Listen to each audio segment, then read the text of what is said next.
The scarf in the passenger seat. It was a cold Monday morning when I decided to surprise my girlfriend, Claire, by picking her up from work for lunch. She always drove herself, but I thought it would be a nice change. Plus, I'd been feeling like something was off lately, and I wanted to spend a little more time with her. When I got to the parking lot, her car was there. She wasn't. I figured I'd wait for her inside, so I walked over, and that's when I noticed it. On the passenger seat was a bright red scarf. It was silky, elegant, and definitely not hers. Claire hated scarves. She always said they got in the way. I peeked further inside.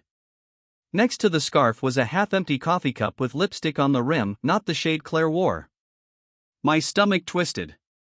I sat in my car, watching the entrance. 10 minutes later, Claire walked out. But she wasn't alone. A tall guy in a suit was right beside her, carrying her bag.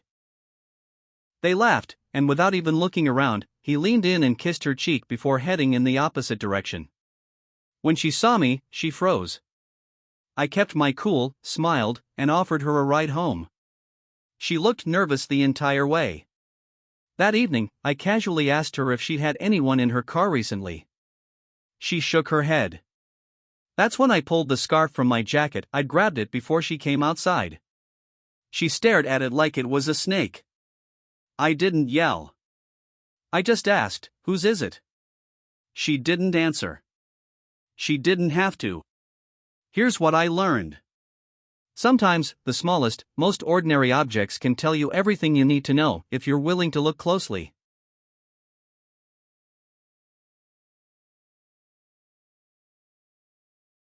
The hotel receipt. It was Sunday morning when I noticed a folded piece of paper sticking out from Claire's handbag. She'd left it on the chair while taking a shower. Normally, I wouldn't go through her things, but something about that paper caught my attention. I pulled it out and unfolded it. It was a printed receipt from a downtown hotel, dated just 2 days earlier. A single night stay in a luxury suite, room service for two, and a bottle of champagne. The total was more than what we'd usually spend on a short trip together. The worst part? I had been out of town that night for work. At first, I told myself it could be a mistake. Maybe she met a friend for drinks and crashed there. Maybe she'd explain everything. But then I saw the signature at the bottom, not hers. A man's name I didn't recognize, scrawled in messy handwriting. When she came out of the shower, humming like nothing was wrong, I slipped the receipt back into her bag and said nothing. I wanted to see if she'd tell me herself. She didn't. That evening, I casually asked what she'd done 2 nights ago. She said she'd stayed home, watched TV, and gone to bed early. No mention of a hotel, no mention of champagne. It was then I knew. She wasn't going to confess.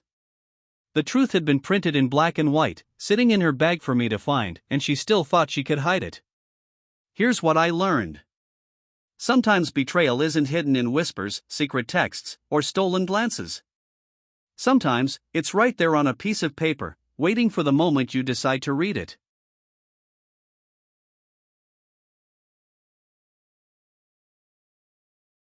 The neighbor who saw too much.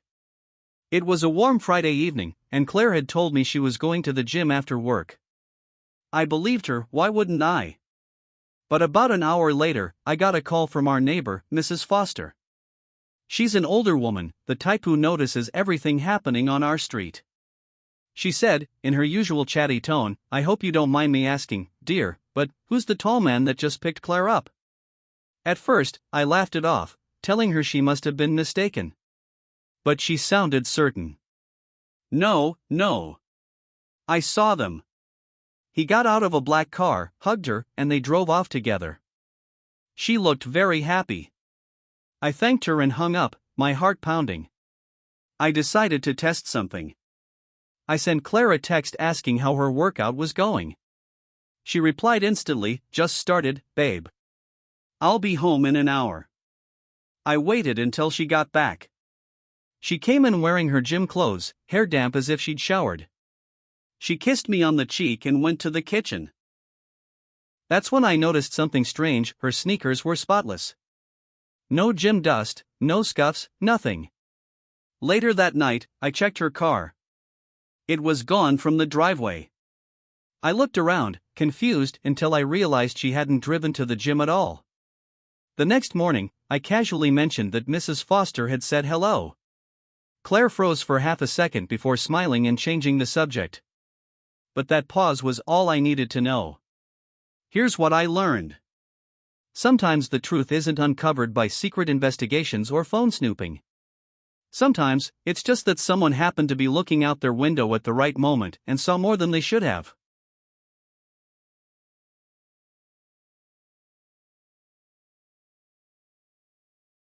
The call on speakerphone. It was a regular Wednesday evening. Claire was in the kitchen making dinner, and I was in the living room, scrolling through my phone. Her phone, which was on the counter, started ringing. The screen lit up with a name I didn't recognize, Ethan. Normally, I wouldn't have touched it, but it kept ringing. I thought maybe it was important, so I called out to her, "Babe, your phone's ringing." She shouted back, "Can you answer it? Just put it on speaker."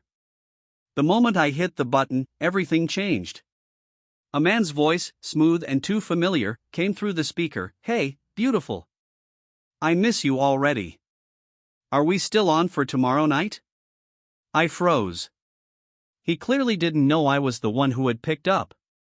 I stayed silent, letting him continue. "Last night was amazing. I can't stop thinking about you." By the time Claire rushed over and saw me holding the phone, her face had gone completely pale.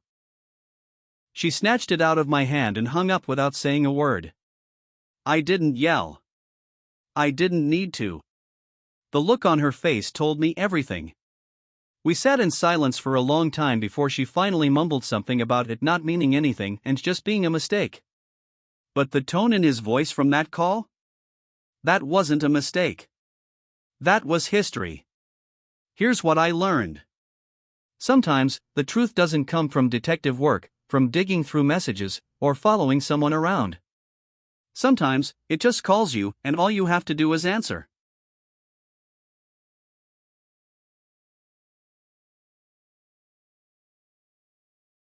The note she forgot to delete. It was late on a Tuesday night when Claire fell asleep on the couch, her phone still in her hand. I went to plug it in to charge, but the screen lit up, and a notification from her Notes app popped up. I didn't even know you could get notifications for that. The preview showed just a few words, "I can't stop thinking about last night." My heart sank. I shouldn't have opened it, but curiosity or maybe instinct overpowered me. The note wasn't locked. Inside, there was a long, heartfelt message. It wasn't addressed to me. It spoke about his touch, how she missed him already, and counting the hours until Friday. The tone was so intimate, so passionate, it was like reading a love letter. And every word cut deeper than the last. I sat there staring at the phone, my hands trembling. My first thought was to wake her up and demand answers. But instead, I took a picture of the note with my own phone. I needed proof. The next day, I played it cool. I waited until the evening, then casually asked her about her Friday plans. She quickly said she'd be working late again. That was my confirmation, it lined up perfectly with the note. When I finally confronted her, she didn't deny writing it. She didn't even try to explain. She just sat there, tears in her eyes, and whispered, "I didn't mean for you to find out like this." But the truth is, she had already decided to give herself to someone else. All I did was stumble across the evidence she forgot to hide. Here's what I learned. Sometimes betrayal doesn't slip out in public. Sometimes, it lives quietly in the notes we write to ourselves until the wrong person sees it.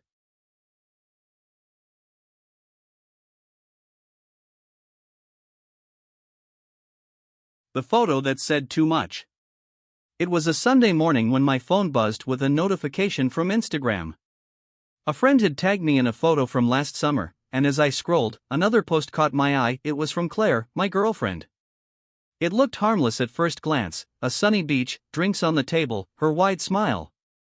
But then I noticed something strange in the reflection of her sunglasses.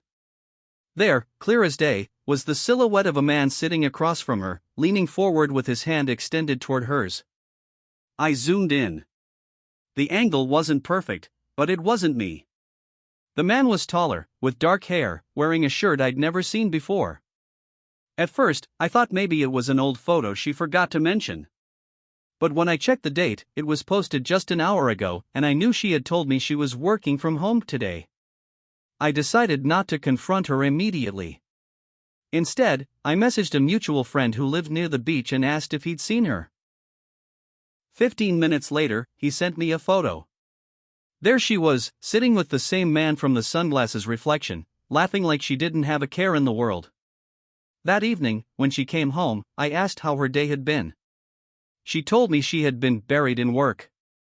I nodded, pulled up her own Instagram post, and zoomed in on the sunglasses. Her face went pale. She didn't speak, didn't try to defend herself.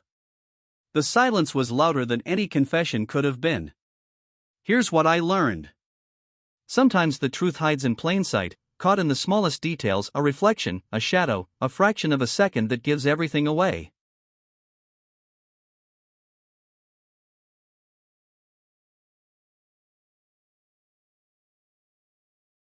The restaurant receipt that ruined everything.